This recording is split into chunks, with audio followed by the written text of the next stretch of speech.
दोस्तों नमस्कार।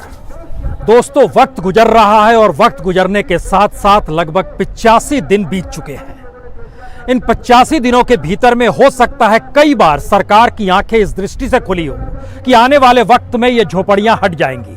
आने वाले वक्त में यहां पर किसान लापता गायब होते चले जाएंगे। कुछ पर केस लग जाएंगे, कुछ की गिरफ्तारी होगी, कुछ पर मुकदमे चलेंगे, कुछ अपनी फसल के लिए लौट जाएंगे। लेकिन किसान के आंदोलन का सच शायद दिल्ली की सीमा पर बैठे इन झोपड़ियों के भीतर झांकने से कहीं ज्यादा महत्वपूर्ण हो चला है कि इन किसानों के भीतर का दर्द धीरे धीरे इस देश के भीतर में क्या विस्तार पा रहा है। 85 दिन हो गए। भारत की संसद एक भी साल 85 दिन नहीं चलती है। अगर आप एवरेज निकालना शुरू कीजिएगा तो मोदी सरकार के बीते 5 साल के कार्यकाल में कुल मिला के 331 दिन ही संसद चली, यानी प्रति साल सिर्फ 66 दिन। जब मनमोहन सिंह की सरकार हुआ करती थी तब सबसे ज्यादा वक्त में संसद चली, लेकिन उसकी उम्र भी 450 दिन ही थी। यानी उस लिहाज से भी देखिएगा तो 90 दिन से ज्यादा कभी संसद नहीं चल पाई। लेकिन आज हम आंदोलन जो किसानों का है उसके 86वें दिन मौजूद है। इस आंदोलन की खासियत क्या है, इस आंदोलन की जरूरत इस देश को क्यों है, इस आंदोलन को लेकर सरकार के भीतर किसी तरीके की कोई परिस्थिति जागृत हो क्यों नहीं पा रही है, ऐसे बहुत सारे सवाल हर के जहन में है। लेकिन इस आंदोलन स्थल पर आने के बाद आपके जहन में हो सकता है एक झटके में कई सवाल गायब होते चले जाएं। पहला सबसे बड़ा सवाल तो यही है, किसान दर किसान नए नए प्रांतों से बहुत कम तादाद में सही लेकिन इस जगह पर आते हैं। किसानों के भीतर जो सवाल हैं उन सवालों को 3 कानूनों के इर्द गिर्द ही देखकर किसान नेता समझाते हैं और आपस की जद्दोजहद भी जब बातचीत के तौर पर होती है तो किसान समझते चले जाते हैं।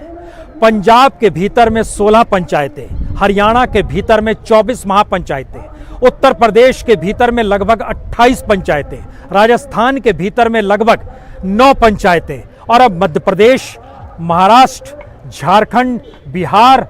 इन सारे इलाकों में अगर धीरे धीरे पंचायतों के जरिए सिर्फ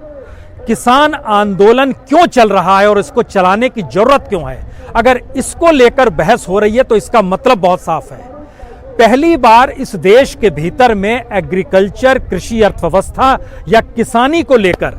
हर कोई की समझ वही हो जाए जो दिल्ली की सीमा पर बैठे किसानों की समझ है। शायद यही वजह है कि जब आप एक लंबी कतार यहां से नीचे देखना शुरू करते हैं तो आपके जहन में कई सवाल होंगे। उसी तरीके से लंगर चल रहे हैं, उसी तरीके से लोगों की मौजूदगी है, उसी तरीके से गाड़ियों का तांता लगा हुआ है, उसी तरीके से ट्रैक्टर भी मौजूद है और उसी तरीके से दूसरी तरफ एक लंबी कतार है। ये कतार लोगों की रिहाइश की है। यहां पर कुछ भी चीजें हिली डुली नहीं है, सब कुछ जस का तस मौजूद है। अब यहां से इस देश के भीतर में इस आंदोलन की महत्ता को समझना अगर हो तो इस बात को लेकर समझ जाइए कि पहली बार यह एक ऐसा आंदोलन है जिसने खुद को राजनीतिक तौर पर ढाला नहीं है। यह एक ऐसा आंदोलन है जो राजनीति से प्रभावित नहीं है, लेकिन यह एक ऐसा आंदोलन है जिसने इस देश की राजनीति को किसान आंदोलन के मुद्दों को अपने में शरीक होने के लिए एक लिहाज से बेबस कर दिया है। भारत की राजनीति में ऐसे मुद्दे बहुत कम उभर कर आए हैं जिसके जरिए आप इन बातों का जिक्र कर सके कि राजनीति अगर आगे चलेगी, अगर आपको राजनीतिक सत्ता चाहिए, अगर आपको गद्दी चाहिए तो आप आंदोलन के मुद्दों को अपने साथ ही नहीं जोड़िए बल्कि उन्हीं के सहारे राजनीति करनी शुरू कर दीजिए। शायद इसीलिए देश के तमाम क्षत्रप, चाहे वो अखिलेश यादव हों, चाहे वो आरजेडी के नेता हों, चाहे दिल्ली में बैठे हुए केजरीवाल हों या फिर राजस्थान में आपको कई जगहों पर अब सचिन पायलट नजर पे आएंगे, इसका मतलब है कि दरअसल छत्रपों के तौर पर छोटे स्तर पर नेताओं को भी अब राष्ट्रीय मुद्दों की जरूरत है। और राष्ट्रीय मुद्दे दरअसल अगर किसानों से जुड़े हैं तो पहली बार भारत के भीतर में 3 सवाल सबसे बड़े हो चले हैं। पहला सवाल, अगर कृषि अर्थव्यवस्था यानी खेती राज्यों का सवाल था तो केंद्र ने इसे अपने हाथ में क्यों ले लिया। दूसरा सवाल, केंद्र जिन अर्थव्यवस्था को अपनाना चाहता है उस अर्थव्यवस्था का असर राज्यों की अर्थव्यवस्था पर अगर पड़ने लगा है तो आने वाले वक्त में राज्यों के सामने सिवाय केंद्र के विरोध के अलावे कोई विकल्प बचेगा नहीं। और तीसरा सबसे बड़ा सवाल, इस देश के भीतर की अर्थव्यवस्था से जो स्थिति रोजगार के तौर पर और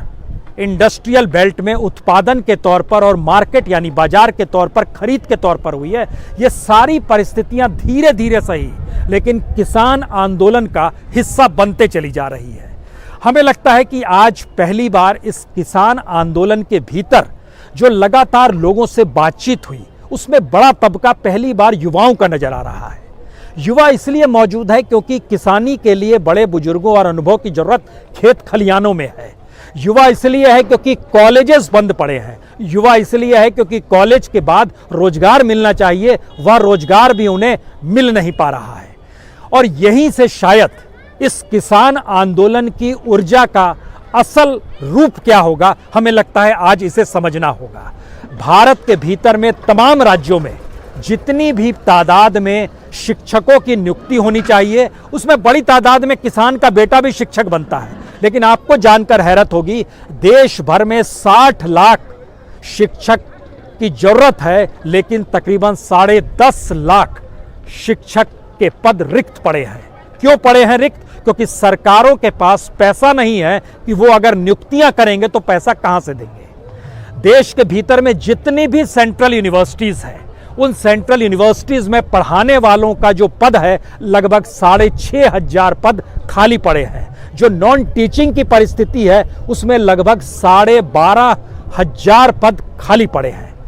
क्यों पद खाली पड़े हैं? और देश के भीतर में अगर अलग अलग राज्य और केंद्र के मातहत भी तमाम वैकेंसीज को देखिएगा जिसमें इस देश के युवाओं को रोजगार मिल जाना चाहिए, उनकी तादाद तकरीबन सारे रोजगार को मिला दीजिएगा तो लगभग 90 से 1 करोड़ तक की पद इस देश में रिक्त पड़े हैं। यानी इतने पदों पर तो भर्ती हो जानी चाहिए। पंजाब के भीतर में जो एजुकेशन हो रही है, हरियाणा के भीतर में जो एजुकेशन हो रही है, या वेस्टर्न महाराष्ट्र, जो इन 3 जगहों का जिक्र बार बार किसान आंदोलन से होता है, आपको जानकर हैरत होगी कि किसानों के बेटे जो ग्रेजुएट हैं या फिर उसके ऊपर के हिस्से में उन्होंने प्रोफेशनलिज्म की डिग्री हासिल कर ली है, उनकी तादाद बेरोजगारी को लेकर लगभग 23% है। यानी 23% बेरोजगारी रेट इन जगहों पर आपको देखने को मिलेगा। और इन तीनों जगहों पर जो पद रिक्त हैं उसकी संख्या तकरीबन 7.5 लाख है। अलग अलग महकमे में, चाहे वो पुलिस का क्षेत्र हो, चाहे शिक्षक का क्षेत्र हो या कोई भी एडमिनिस्ट्रेटिव सर्विस हो, तमाम जगहों पर जब आप पद रिक्त की स्थिति में लेकर आइएगा तब अगला सवाल यह है कि देश के भीतर में जिस अर्थव्यवस्था को राज्य भोग रहे हैं, राज्यों के सामने पहली बार संकट ये आ गया है कि एग्रीकल्चर को लेकर यानी खेती को लेकर भी अगर केंद्र कानून बनाता है और राष्ट्रपति उस पर मोहर लगा देते हैं तो राज्यों को उसको लागू करना मजबूरी हो जाएगी। लेकिन इस लकीर के ठीक समानांतर दूसरा सवाल यह है कि अगर किसान को यह लगने लगा है, जिसका पाठ लगातार किसान आंदोलन, पंचायत, महापंचायत या फिर खाप की बैठक या फिर अलग अलग गांव में जो बैठक हो रही है उसके जरिए जो समझाया जा रहा है, उसमें इस बात को लेकर बहुत साफगोई के साथ हर मानस पटल पर बहुत साफ समझ होती चली जा रही है कि दरअसल ये 3 कानून जो हैं और एमएसपी पर कानून ना बनाने की परिस्थिति में किसान अपने बच्चों को भी नहीं पढ़ा पाएगा। यानी एक तरफ बच्चे पढ़े हुए हैं, उनको रोजगार नहीं मिल पा रहा है, दूसरी तरफ बच्चों को पढ़ा पाने की स्थिति गायब हो रही है और तीसरी तरफ जो आय है वह कम हो रही है। ये 3 परिस्थिति ऐसी है जिसको लेकर पहली बार किसान आंदोलन के नेताओं की भी एक समझ विकसित हुई है कि अगर हरियाणा, पंजाब और पश्चिमी उत्तर प्रदेश के किसानों ने इसे समझ लिया है तो अब पंचायत, महापंचायत या बैठकों का दौर शायद एक वक्त पॉलिटिकल पार्टीज करती थी, लेकिन अब पॉलिटिकल पार्टीज से आगे निकलना होगा और जगह जगह जिले जिले जो सभाएं होंगी उस सभा में कुछ भी करने की जरूरत नहीं है सिवाय इसके कि आने वाले वक्त में इन 3 कानून के आश्रय या एमएसपी नहीं मिलने की परिस्थिति में किसान की आय कितनी होगी। आपको जानकर यह हैरत होगी कि अब जो एक नया प्रपोजल अपने तौर पर किसान आंदोलन के बीच धीरे धीरे पनप रहा है, उसके मातहत न सिर्फ राज्य बल्कि जिलेवार तरीके से जो भी सभा हो उसमें उस जिले के किसानों की संख्या, उस जिले के भीतर किसानों के बच्चे जो डिग्रीधारी हैं जिन्हें रोजगार नहीं मिल पाया है, जो बेरोजगार है उनकी संख्या, और उसके साथ साथ जो प्रति किसान की आय है परिवार की, उसका भी खांचा रख दिया जाए। यानी उस खांचे के साथ साथ इस बात का जिक्र किया जाए कि अगर किसान परिवार की कमाई एक महीने में अगर 1000 रुपये हो रही है तो आने वाले वक्त में वो कितनी हो जाएगी, यह भी समझाया जाए। और इसी बीच में जो महंगाई है, जो शिक्षा की परिस्थिति लगातार विकट होती जा रही है, फीस कम नहीं हो रहे हैं, किताबों की कीमत कम नहीं हो रही है, लेकिन इन सारी परिस्थितियों के बाद भी अगर रोजगार नहीं बचेगा तो क्या होगा। हम आज इस बात का जिक्र इसलिए कर रहे हैं क्योंकि इन जगहों पर जो बैठे हुए किसान हैं, या फिर जैसे मान लीजिए ये लड़का बैठा हुआ, इस तरीके से शाम ढलते ढलते बड़ी तादाद में यहाँ पर लोग आकर अब ये चाहने लगे हैं कि क्यों नहीं ऐसे सभा स्थल पे ही कुटीर इंडस्ट्री शुरू हो जाए। यानी भारत के भीतर में आंदोलन स्थल पे ही प्रोडक्शन भी शुरू हो जाए, और इस देश के भीतर में जो ट्राइबल्स की स्थिति हुई, आदिवासियों का जो पलायन हुआ, जो दलितों का पलायन हुआ, जो ओबीसी का पलायन हुआ, या फिर पढ़े लिखे बच्चों का भी जो पलायन हुआ राज्यों से निकलकर जो महानगर में आए और महानगर की स्थिति नाजुक होती चली जा रही है, उसमें अब नई स्थिति यह है कि झारखंड, छत्तीसगढ़, मध्य प्रदेश, जिन जगहों पर उड़ीसा, इन 4 राज्यों में जहां पर आदिवासियों का पलायन भी लगभग 60 से 90% तक हुआ है, उन इलाकों में भी जाकर आदिवासियों को भी अब एकजुट किया जाए, क्योंकि सबकी इकोनॉमी या सबके काम कहीं ना कहीं खेती से जुड़े रहे हैं। बम्बू जो होता है उसके जरिए जो भी उसकी धागा निकाला जाता है और उसके जरिए जो लकड़ी निकाली जाती है, उसकी इकोनॉमी भारत के भीतर में अगर लगभग 20 से 25 लाख करोड़ की है तो वो कमाई आदिवासी तक क्यों नहीं पहुंच पाती है। जो कुटीर इंडस्ट्री की जो लाभ होती है, जो कि तमाम बड़े कॉरपोरेट्स उसमें घुस चुके हैं, और उनको जो लाभ होता है और लाभ होने के बाद जितनी बड़ी तादाद में वो टैक्स पे करते हैं सरकार को, और सरकार को उससे जो आय होती है उतना भी बजट में हिस्सा क्यों नहीं मिल पाता है कुटीर इंडस्ट्री को। यानी पहली बार सवाल ऐसे निकल कर आ रहे हैं जो 3 कानून को सामने तो रखे हुए हैं, और धरना स्थल जो आप देख पा रहे हैं, सीमा पर धरना स्थल मौजूद है, ये धरना स्थल भी एक संकेत की भाषा में अब इसकी मौजूदगी है। यानी आने वाले वक्त में ये सिर्फ एक सिंबल की तर्ज पर काम करेंगे, और इसके जरिए इस देश के भीतर के वो तमाम इशू, वो तमाम मुद्दे जो लोगों को प्रभावित कर रहे हैं और धीरे धीरे उनकी जिंदगी विकट होती चली जा रही है, अब उस सारे मुद्दों का समावेश धीरे धीरे किसान आंदोलन के साथ करने की परिस्थितियां भी विकसित की जा रही है। हमें लगता है यहां 3 बातों पर गौर करने की जरूरत है, जिसे अब किसान भी समझ रहा है, और ये अपने तरीके की पहली परिस्थिति होगी, क्योंकि भारत के भीतर में मिडिल क्लास आंदोलन नहीं करता है, भारत के भीतर में अपर कास्ट, अपर क्लास वह भी आंदोलन नहीं करता है, भारत के भीतर में मजदूर और किसान ही आंदोलन करते हैं, और उस आंदोलन के पीछे राजनीतिक पार्टियां खड़ी होती हैं। लेकिन पहली बार ऐसा है कि आंदोलन करने वाले नेता ये मानकर चल रहे हैं और लोगों को बता भी रहे हैं, इस राजनीति में कतई नहीं कूदे, इस राजनीति में हिस्सेदारी नहीं चाहिए। यानी ऐसा नहीं है कि इस आंदोलन से निकले हुए नेता कल चुनाव लड़ लेंगे, बिल्कुल नहीं। ऐसा भी नहीं है कि जो चुनाव लड़ने वाले नेता हैं उनके आंदोलन में दखल हो रही है, ऐसा भी नहीं हो रहा है। इसका मतलब है कि भारत के भीतर पहली बार आंदोलन एक राजनीतिक विचारधारा को जो जन्म दे रहा है, उस विचारधारा की जमीन जो है वह इस तरीके से जो लंगर लगते हैं, इस तरीके से जो नीचे आपको कभी ट्रैक्टर दिखाई देंगे, कभी छोटी छोटी गाड़ियां दिखाई देंगी, अलग अलग जगहों पर इस तरह झोपड़ियों में लोगों का जो रहन सहन, रात में रहना नहीं बल्कि 85 दिनों से बड़ी तादाद में लोग जब रह रहे हैं, तो इसका मतलब यह है कि भारत के भीतर में एक बहुसंख्य तबका जो है उसकी जिंदगी की तरफ ध्यान सरकार ने कभी दिया ही नहीं। सरकार के बजट में इस देश की उस इंडस्ट्री को हिस्सा दिया गया जो प्रोडक्शन करे और जो कहीं ना कहीं बाजार में जाकर मुनाफा कमाए और मुनाफे के जरिए सरकार को टैक्स पे करे, या फिर कोई बड़ी कंपनी हो जाए तो वो सरकार को पॉलिटिकल तौर पर मदद करने लगे। यानी बहुसंख्य तबके का मतलब यह है कि इस देश के 80 करोड़ लोग जो राशन के अनाज पर जीवित रहते हैं, और इसे सरकार ने भी इस लॉकडाउन के दौर में माना, उस 80 करोड़ लोगों को लेकर सरकार के पास ना तो बजट है, ना कोई विजन है, ना ही डेवलपमेंट की परिस्थितियां हैं, ना उसके लिए कोई मार्केट है। यानी 3 कानून और एमएसपी को कानून नहीं बनाने की जो परिस्थितियां हैं, उसका अनूठा सच ये है कि दरअसल भारत की इकोनॉमी उस कैपिटलिस्ट सोसाइटी या उस पूंजी की तरफ चली गई है जिस पूंजी से ऐसे लोगों का कुछ रास्ता इससे पहले रहा ही नहीं और आज़ादी के बाद से नहीं रहा। लेकिन भारत की राजनीतिक सत्ता को पाने के लिए बार बार इन्हीं बहुसंख्य तबके का जिक्र किया गया। यह भी एक सच है। यानी भारत में चाहे नेहरू से लेकर मोदी तक के सफर को कर लीजिए, इस दौर में जितने भी भाषण हुए, उस भाषण के भीतर का हिस्सा या फिर जो पार्लियामेंट के भीतर में राष्ट्रपति के अभिभाषण जो हर बरस बजट सत्र से पहले होते हैं,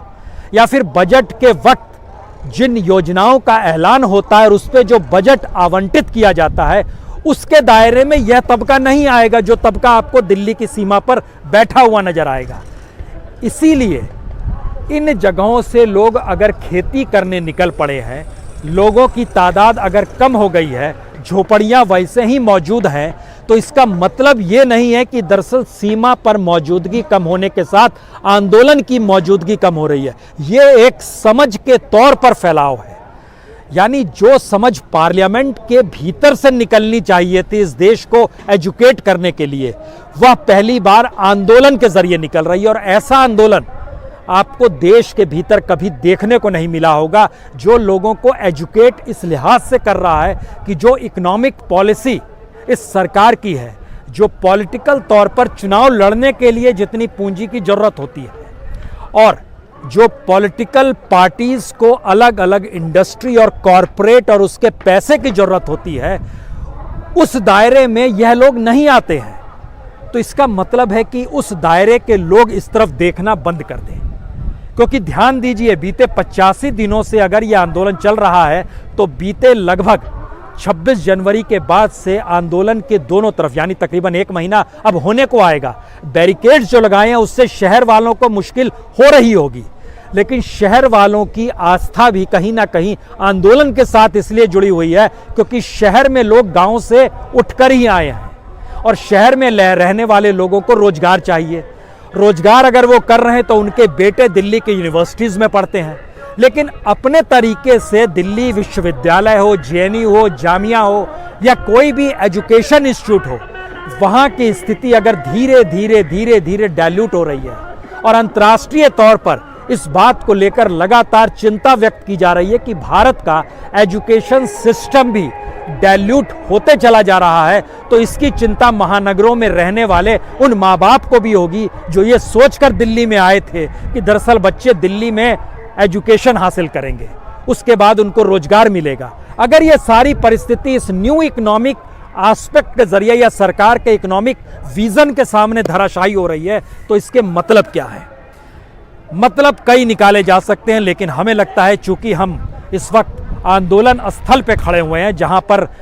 मौजूदगी किसानों के, उनके परिवारों के, उनके बच्चों की, उनके माँ बाप की, यानी बुजुर्ग से लेकर बच्चों की मौजूदगी है, तो पहला और आखिरी पार्ट इस आंदोलन का पहली बार ये निकल कर आ रहा है कि अभी तक इस देश में चाहे कितनी बार भी राजनीतिक सत्ता के परिवर्तन हुए हों, चाहे वो इमरजेंसी के बाद मोरारजी देसाई ही क्यों ना आए हों, चाहे पार्लियामेंट के भीतर में नेहरू को काउंटर करने के लिए राम मनोहर लोहिया ही क्यों ना खड़े हो गए हों, चाहे जेपी आंदोलन क्यों ना देखा गया हो, चाहे मंडल कमीशन का आंदोलन इस देश ने क्यों ना देखा हो, या फिर कोई भी आंदोलन इस देश के भीतर में इससे पहले चाहे ना हुए हो या जिस भी रूप में हुए होंगे, उन आंदोलन के भीतर के सवाल इस देश की जमीन पर चलते हुए लोगों तक नहीं पहुंचे थे, लोग प्रभावित नहीं हुए थे। ये पहला मौका है कि लोग प्रभावित हो रहे हैं। इसीलिए अभी 85 दिन है, ये हो सकता है कल को हम आपके साथ मिले तो ये 100 दिन पार कर चुके हों, उसके बाद आपके साथ मिले तो 200 दिन पार कर चुके हों। यानी पार्लियामेंट 5 साल में 350 दिन चली, 2014 से 2019 तक, और यह लगातार एक साथ अगर बैठे हुए हैं तो ये तो पार्लियामेंट अपने आप में शिफ्ट नहीं हो जाएगी क्या? आने वाले वक्त में अगर आंदोलन स्थली तमाम मुद्दों का केंद्र बनते चले गए तो स्थितियां यही हो रही है। इसीलिए सवाल ये नहीं है कि किसान नेता कल चुनाव लड़ने जाएगा या नहीं जाएगा। सवाल ये नहीं है कि जो चुनाव लड़ने वाले नेता हैं वह किसानों के साथ कब तक खड़े रहेंगे। सवाल ये है कि इस देश की राजनीतिक विचारधारा ही अगर किसानों के साथ खड़ी होने लगेगी तो फिर किसानों की मौजूदगी जहां होगी या फिर किसानों के साथ बहुसंख्यक तबके की मौजूदगी जब ऐसी जगहों पर होने लगेगी तो कोई जरूरी नहीं है पार्लियामेंट का संबोधन और इन जगहों पर लोगों का संबोधन दोनों के भीतर लोग ये देखने लगे कि जरूरी बातें कहां हो रही है। क्योंकि ये कैसे संभव है किसी भी देश के भीतर में एजुकेशन हासिल करने के बाद रोजगार न मिल पा रहा हो, कॉरपोरेट और इंडस्ट्री को लेकर जो रियायतें दी गई टैक्स के तौर पर उसके बावजूद भी डेवलपमेंट के तौर पर भारत का सेंसेक्स लगातार नीचे जा रहा हो, भारत की जीडीपी नेगेटिव में जा रही हो, भारत के शेयर बाजार से भी उस मिडिल क्लास को लाभ ना मिल पा रहा हो। यानी एक तरफ जो पूरी पूंजी पर टिकी अर्थव्यवस्था है अगर वो धराशायी हो रही है तो फिर किसान जो उस पूंजी के काउंटर में ही सही लेकिन खड़ा है और अपनी मेहनत मशक्कत से अपने प्रोडक्ट को बेचने के लिए सरकार से कहता है कि आपको एक न्यूनतम राशि देनी होगी जिससे हम आने वाली फसल के साथ दोबारा बो सके, दोबारा खड़े हो सकें। तो भारत के भीतर में ये बड़ा ट्रांसफॉर्मेशन है कि क्या धीरे धीरे जिस स्टार्टअप की सोच मोदी गवर्नमेंट ने ये कहकर शुरुआत की कि लोग पढ़ लिख कर निकल रहे हैं और स्टार्टअप करें और हम आपको पैसा देंगे, लेकिन इस बजट में सरकार के पास स्टार्टअप के लिए भी पैसा नहीं है। तो फिर वो व्यक्ति क्या करेगा जो प्रोफेशनल है? किसानों के बेटे जो कि शहरों में जाकर पढ़ाई करते हैं या फिर जो विदेश भी जाकर पढ़ रहे हैं, उनके सामने बड़ा सवाल होगा क्यों नहीं फिर एग्रीकल्चर को दोबारा से जीवित किया जाए। तो क्या भारत की अर्थव्यवस्था एग्रीकल्चर के जरिए संभाली जा सकती है? क्योंकि एक सच तो बहुत साफ है, 72% आबादी भारत में एग्रीकल्चर पर टिकी है और बाकी 38% आबादी, बाकी 28% आबादी भारत की इंडस्ट्री और सर्विस सेक्टर पर टिकी है। लेकिन भारत की इकोनॉमी में योगदान बार बार कहा जाता है कि जीडीपी में सिर्फ एग्रीकल्चर का 14% हिस्सा है, बाकी तो उसका हिस्सा ही नहीं है। लेकिन एक दूसरा सच यह भी है, भारत की जीडीपी के भीतर में ग्रामीण भारत की हिस्सेदारी 48% है। भारत के राज्यों की भागीदारी अपने अपने स्टेट के भीतर में जितनी बड़ी तादाद में एग्रीकल्चर और उसकी इकोनॉमी या उस पर टिके लोगों के साथ खड़ी थी, उसमें 6 राज्यों का जिक्र करना आज जरूरी है। बिहार, झारखंड, पश्चिम बंगाल, मध्य प्रदेश, उड़ीसा और उत्तर प्रदेश। यहां से अगर एग्रीकल्चर को आप हटा दीजिएगा तो कुछ भी नहीं बचेगा, इंडस्ट्री यहां पर है नहीं। पंजाब और हरियाणा में तो फिर भी कुछ इंडस्ट्री है। जिस बात को जिक्र सरकार कहती है कि यह पंजाब हरियाणा का आंदोलन है, दरअसल ये राष्ट्रव्यापी आंदोलन ना हो जाए, इसीलिए सरकार डरती है कि इसको किसी भी हालत में पंजाब और हरियाणा के आंदोलन की दिशा में ही परिभाषित किया जाए। पहली बात। दूसरी बात, सरकार की नीतियां बार बार छोटे और सीमांत किसान के समानांतर में बड़े किसानों को खड़ा करती और कहती है बड़े किसानों की संख्या तो सिर्फ 2.5 करोड़ है, लगभग 12.5 करोड़ तो छोटे और सीमांत किसान हैं और हम छोटे और सीमांत किसान के साथ खड़े हैं। लेकिन सच यह है कि छोटे और सीमांत किसान की आय जो है वो लगातार कम होती गई है और उनका जो प्रति व्यक्ति आय जो सालाना निकल कर आती है वह दुनिया में सबसे कम है। तो क्या ये माना जाए कि इस तरीके से आंदोलन के बीच जो खुशबू नजर आ रही है लोगों की लगातार शिरकत करने की, उस शिरकत के भीतर लोगों का जोश कोई कम नहीं हुआ है। लगातार शोर नारों की गूंज हमें लगता है इन जगहों पर आपको सुनाई देगी। इस तरीके से जो लगातार लोग नारे लगाते हुए पहुंचते हैं, ये अलग अलग जगहों से आते हैं और वो लगातार बढ़ते चले जा रहे हैं। ये जो छोटे छोटे हिस्से जो आप देख रहे हैं ये अलग अलग जिलों से आते हैं, अलग अलग जिलों से निकल कर आते हैं और सभी ने तय किया है कि हम धीरे धीरे आंदोलन को मजबूत नहीं बल्कि इसको विस्तार भी देंगे। और शायद ये विस्तार ऐसे आंदोलनों की एक नई महक हो चली है, क्योंकि अगर मोदी सरकार ये सोचती है कि ये सिमट जाएगा तो इसके फैलने की परिस्थिति में शायद कोई राजनीतिक दल भी इस तेजी से नहीं बढ़ा होगा जिस तेजी से ये लगातार बढ़ते चले जा रहे हैं। क्योंकि आंदोलनों की ये तस्वीर कहीं भी किसी भी हालत में आपको जोश कम करते हुए दिखाई नहीं देगी।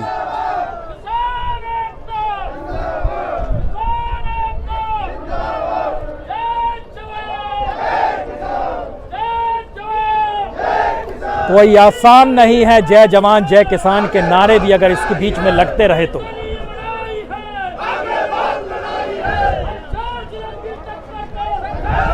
संघर्ष की ये परिस्थितियां आपके साथ हैं। आप जरा इसके एक चेहरे को देखिए, आप समझ पाएंगे आंदोलन का ये रूप क्या है।